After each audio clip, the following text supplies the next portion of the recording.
Right, Graham Potter is splitting opinions at West Ham at the moment, and it's not the first club where he's split opinions either. And as we're playing Brighton this weekend, I thought, well, what better opportunity to find out about Graham Potter at Brighton than speaking to Matthew, who happens to be a Brighton fan. Matthew, thank you very much for joining me. I appreciate it. It's a pleasure. Can't think of anything else I'd rather be doing today. Right then. Normally, I ask people to summarize at the end of a video. I want to do it at the start. And the reason I want to do it at the start is because I am very wary I may sway you during the course of this little chat. And I don't want you to think, oh, he likes or doesn't like Potter, therefore I'll speak like this. So I would like to just open the floor to you and say, how would you sum up Graham Potter's time at Brighton and be honest as you wish? I personally can't stand him, but it was hard, obviously, taking over from Houghton, transitioning from that defensive football to more possession based, and there were issues. And Brighton fans were very patient with him, but he wasn't very patient with us being patient with him, if you know what I mean. And then it finally felt like it was building something. He showed a bit of emotion, showed a bit of passion when we beat United away.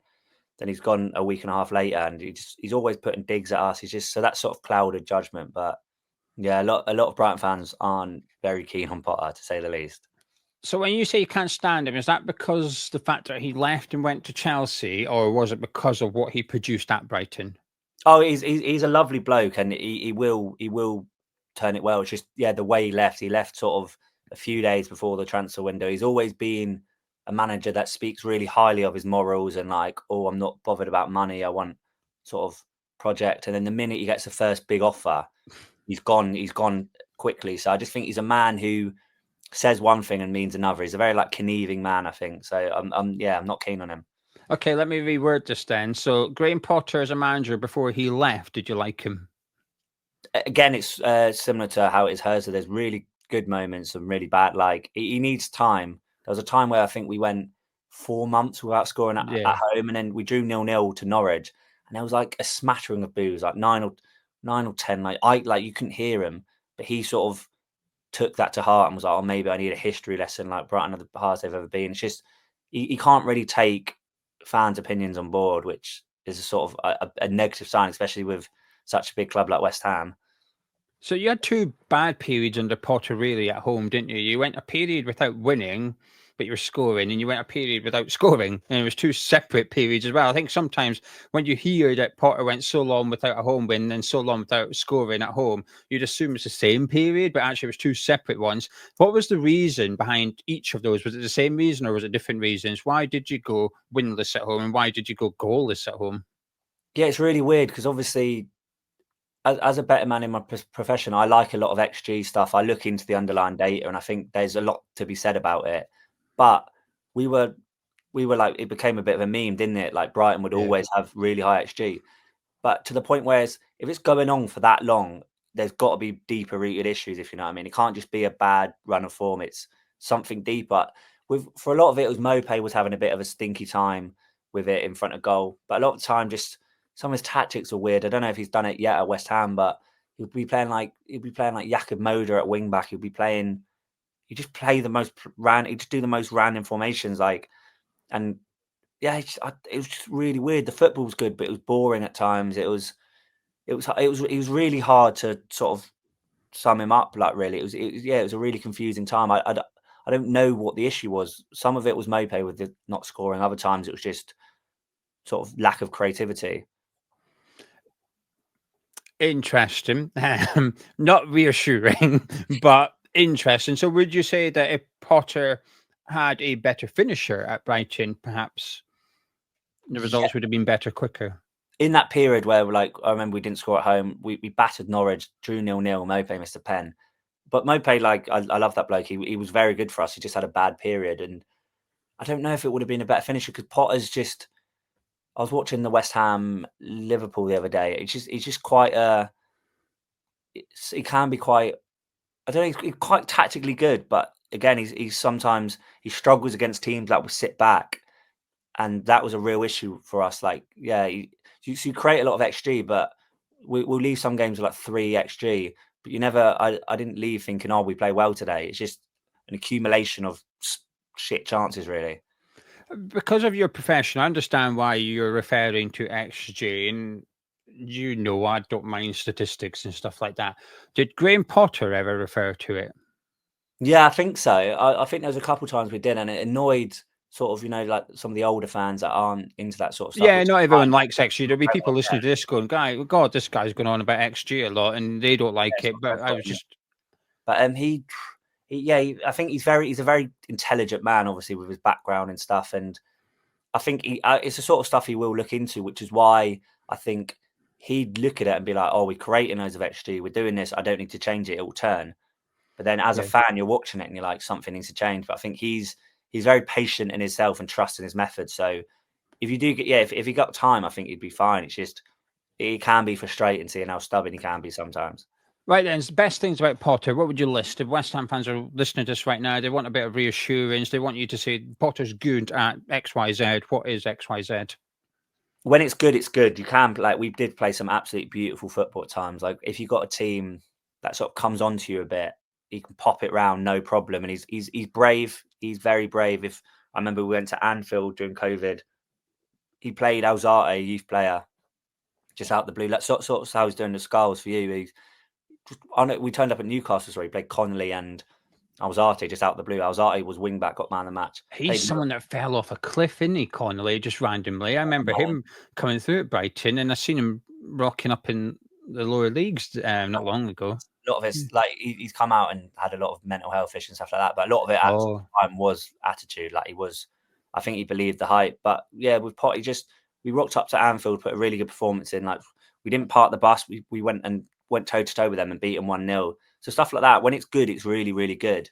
And he's a very, very, very nice man, like, off the pitch. I know I say I don't like him as a manager, but he does a lot of stuff for the community and stuff like that. So he's easy to like off the pitch. It's just sometimes some of the football and in his press conferences, he's not very good at them. So it's a fine. He's not like he's not like a dickhead like other managers. He is actually a really sound bloke. So that is that positive. I think people will be willing to give him more time purely because of his niceness. I might put that in the title of the video. He's not a dickhead like some other managers. Worst things about Graham Potter then. What would you say for West Ham fans to just be aware of and be cautious about when it comes to Potter? God, where do I start? No, it's like I said, he's very, I don't know if it's a bad thing. Like, he's very set in his ways. Like I said, he probably analyzes the games and like, we didn't do too much wrong. There's not much to change. We've already got that. Press conferences, like I said, when a few fans booed, he take it to heart, and he thinks, and he never. I can imagine West Ham want a manager that sort of connects with the fans, and that it never really. It's probably clouded a bit because of, like I said, De Zerbi would, like, pumping his chest, would run down the touchdown and score, like, proper passionate manager. And I think it made people realise Potter just doesn't have that connection with the fans. He'd go over to clap, but it was never like, even when we're good, he was never like adored at Brighton. Like, until we beat Man United in his final season, like, a few games before he left, and he runs over, like, fist bump and go mental. We're finally seeing a manager that cares, if you know what I mean. So yeah. And it was obviously a facade because he left 2 weeks later. So yeah, he's just a bit. If times are tough, you want someone that will call out the players and the media, someone with a bit of the nasty streak and will connect with the fans. He doesn't do that, and I reckon you'll get, if you've had a few bad results, I can imagine some of his press conferences will rile you up. Say you've just lost to, I don't know, no disrespect, someone like Ipswich or something at home. He's the sort of players that'll be like, oh, the players gave it all, we just couldn't. And I don't think that would sit too well with you lot. When earlier on you said some of his football was boring, what did you mean by that?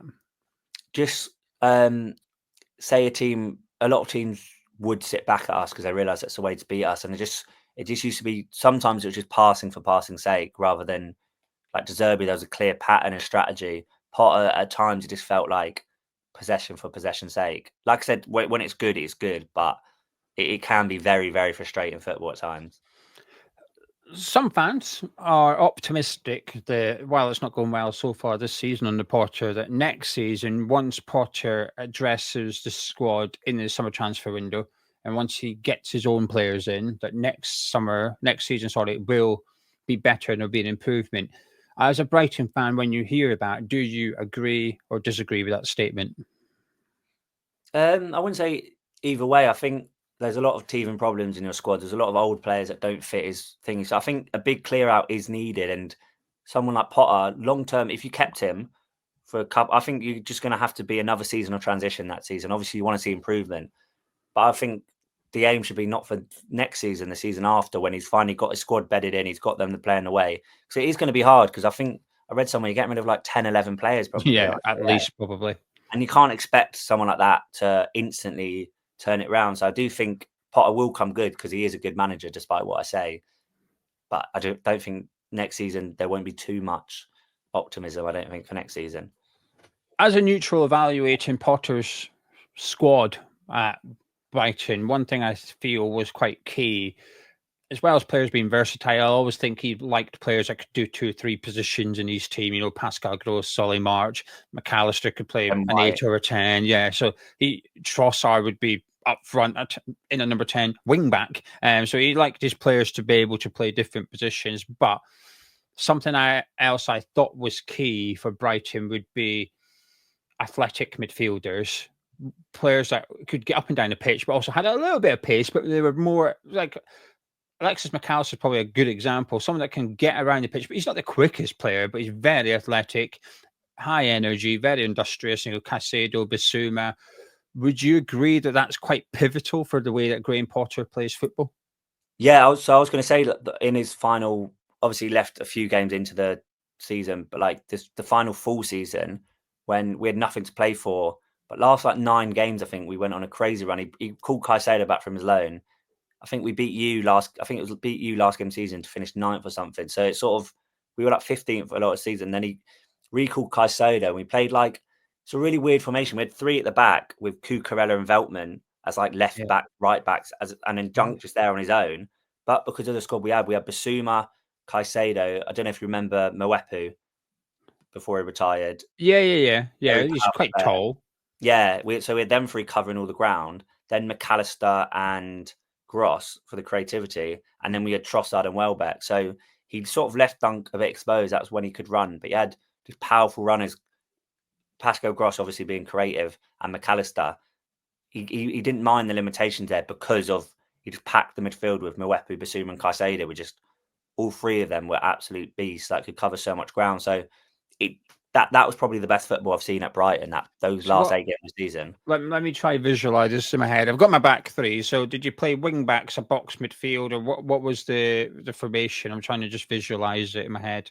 It'd be like 3 centre backs, and it'll be like a box midfield of McAllister, Bissouma, Caicedo, Moepu, and then sort of Trossard and Gross, not as wing backs, sort of shuttle wide, and you had Welbeck on his own. Okay. Yeah, so it was really like Cucurella would drift left. In possession, it would be like Dunk would be sort of the quarterback by himself, and you'd have, and it would be so spread wide, and you'd have the midfield narrow. Then you'd have Cucurella, Veltman. It was really hard to explain. So your centre backs provided the width. Yeah, but we went and beat Tottenham 1-0 away. We went and beat Arsenal with Moepu score, and we beat you easily. We beat United. We put a few past them. I think we won like 7 of the last 9 games or something. And like I said, it was probably the best football I've ever seen at Brighton, those final games, purely because of the players. But Potter knew how to get the best out of them. And that was his squad, which is probably why there was so much frustration he'd left, because he moulded the perfect squad. How much input did Potter have into transfers? Do you know? Because obviously, from an outsider, we're looking at Brighton, and this conveyor belt of talent happened before Potter, during Potter, and post Potter as well. So it's hard to look at and go, well, Potter had a big say, but the reports would suggest that Potter had some say in the player recruitment. So, in your opinion, how influential was Graham Potter in the transfer strategy and the identification of players? So Bloom makes it known that it's his input, but hers has obviously had a say in some there. I don't know how much Potter had, but the main reason De Zerbi left was because he didn't get as much input as he wanted the transfers. Rightly so, because the 3 signings De Zerbi wanted were all shocking when they came to us.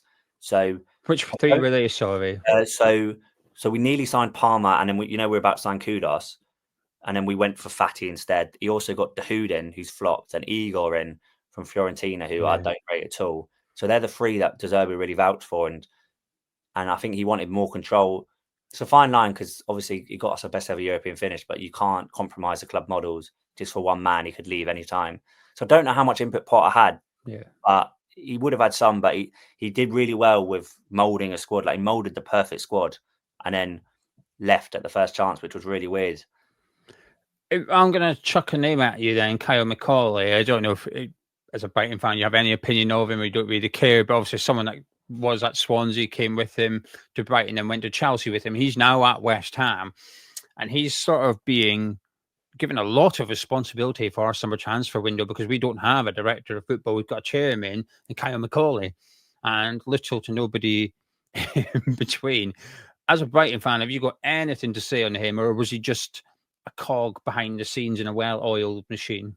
Yeah, he probably, like I said, if Potter brings him, he obviously trusts him and he obviously knows what he's doing. But with Brighton, it's purely like the style is a Bloom's algorithm company. I don't think like when Chelsea or poach basically everyone from us, or our scouts, head of football, like Dan Ashworth's been in about. I don't think there's anyone you could take other than our chairman that would sort of get the right same results. So McCauley could be good, but I wouldn't expect the same results in terms of recruitment as he had at Brighton because a lot of our so really Bloom. Essentially, the guy that was tapping the keyboard on Tony Bloom's machine.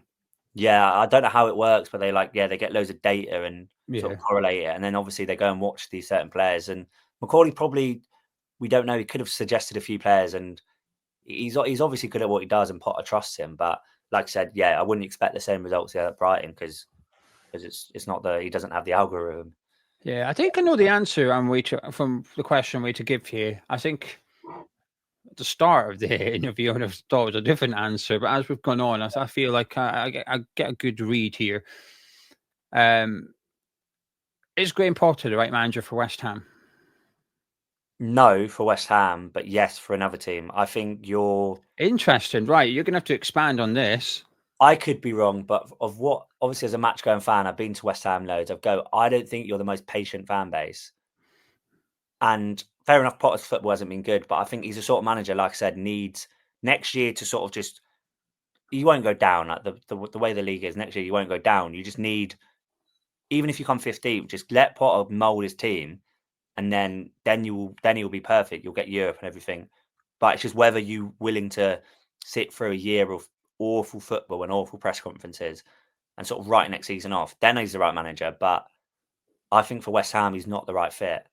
But for another team, he would be, if that makes sense. It makes complete sense. So essentially, if West Ham fans had patience, he'd be the right manager. Yeah, but I don't blame them if they didn't have patience. Like I said, they're entitled, they pay their money, they want to watch football. But yeah, with Potter, and I don't think West Ham is a fan, but there's sort of fan base that would want more instant success, if you know what I mean. And again, don't blame them. Won loads in the past, a big club, but yeah, I just think Potter won't get the patience or the time needed at West Ham, which is why I think it was a strange appointment.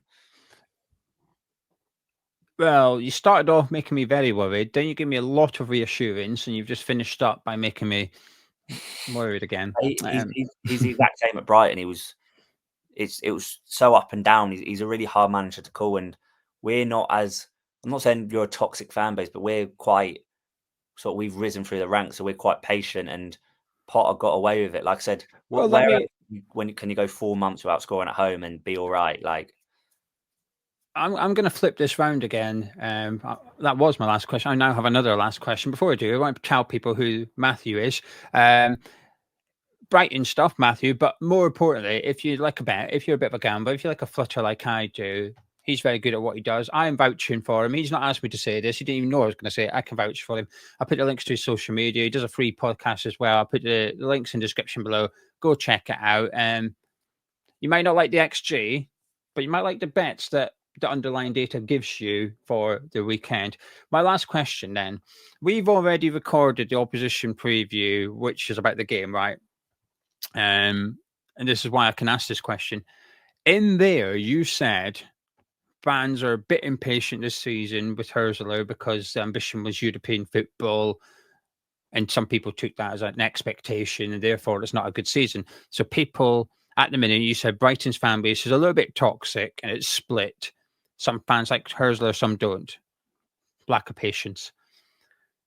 If Graham Potter went to Brighton today, I'd give him my season ticket. Right, okay, here we go. Right, so continue. Well, so when obviously when De Zerbi left last summer, sort of, you Yeah. know, every club's got their sort of club puppet. We'd say puppet is a bit harsh, you know, like the media Mouthpieces, man. yeah, we've all got one of That's the them. word, mouthpiece. Yeah. All West Ham fans are thinking of one or two people right now. Can continue. There was sort of a leak, not leaks, but there was rumours that Potter was sort of in the running to come back, and the meltdown was ridiculous. Like I did on my website, I did a big article on it. I can send you it as well later. That sort of summed up the feelings of a lot of Brighton fans. He's just, he burnt his bridges. I can't be bothered to sort of sit through his boring, mundane conferences again. He's sort of, as I say, he's just going from someone like De Zerbi to someone like Potter would have been worse. And I think if giving him season tickets is a bit extreme, but I wouldn't go. Like, I've been going home and away. I've seen us bottom of League One. I'll be going away games. Potter coming back would sort of just be the end of my tether with Brighton. Is that because of what he'd done to you as a Brighton fan?